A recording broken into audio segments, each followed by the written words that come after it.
रोज दोपहर के भोजन के लिए वक्त निकाल दुकान से घर आ जाने वाले पति का इंतजार करती माधुरी दरवाजे पर दस्तक सुन बाहर आई।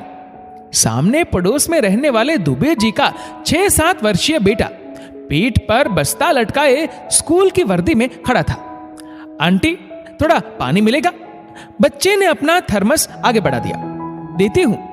माधुरी झटपट भीतर से उसके थर्मस में पानी भर लाई और वहीं खड़े खड़े पानी पीकर बच्चे ने अपनी प्यास बुझाई। Thank you aunty. बच्चे को स्कूल से सीधा अपने दरवाजे पर आया देख वह हैरान थी, लेकिन बच्चे ने बड़े सहज भाव से उससे पूछ लिया, आंटी, मैं थोड़ी देर यहां बैठ सकता हूं? हाँ, लेकिन तुम स्कूल से आकर अपने घर क्यों नहीं गए?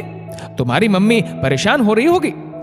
माधुरी ने बच्चे को समझाया, लेकिन बच्चे ने अपनी परेशानी उसके सामने रख दी।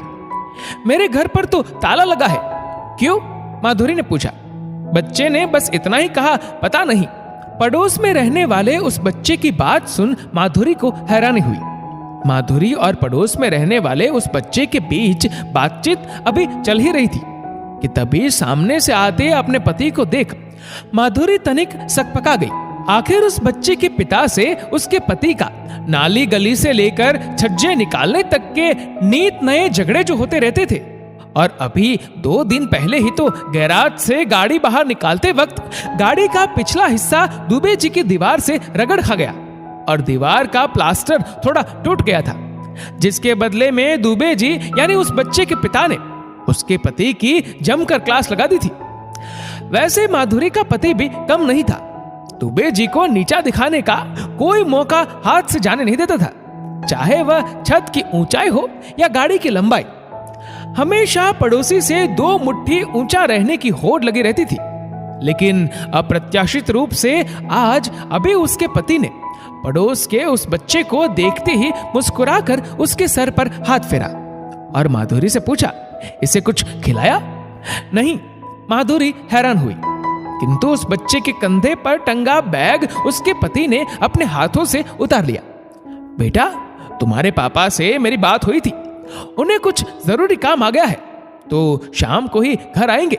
चलो हाथ मुंह धो लो, फिर खाना खाते हैं। खाने की मेज पर भी बच्चे को अपने साथ खाना खिलाते पति को देख माधुरी को अच्छा लगा, लेकिन अपने पति के रवैये में अचानक आए इस बदलाव को समझने की लाख कोशिश करने के बावजूद असफल रही माधुरी को पड़ोस के उस बच्चे के सामने अपने पति से कुछ पूछने का मौका नहीं मिला।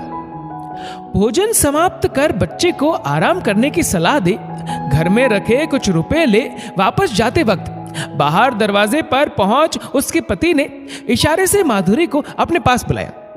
काफी देर से इस मौके की तलाश में रही माधुरी भी लगभग भागकर दरवाजे तक पहुंची, लेकिन उसका पति उसके करीब आ धीरे से उसके कान में फुसफुसाया, अभी थोड़ी देर पहले चौक पर हमारी दुकान के सामने ही दुबे जी का एक्सीडेंट हो गया।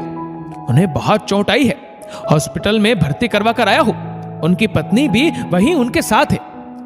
अपने पति की बात सुन माधुरी निशब्द हो उसका मुंह देखने लगी, किंतु उसके पति ने उस पर भरोसा जताते हुए बड़े स्नेह से बच्चे की ओर देखा। तुम इसका ख्याल रखना। लाख मतभेदों के बावजूद पड़ोसी धर्म निभाते पति की आंखों में झांक उसे विश्वास दिलाने की कोशिश करती माधुरी अचानक भावुक हो उठी और बोली, आप उनसे कहिएगा कि बच्चे की बिल्कुल चिंता ना करे, मैं इसका पूरा ख्याल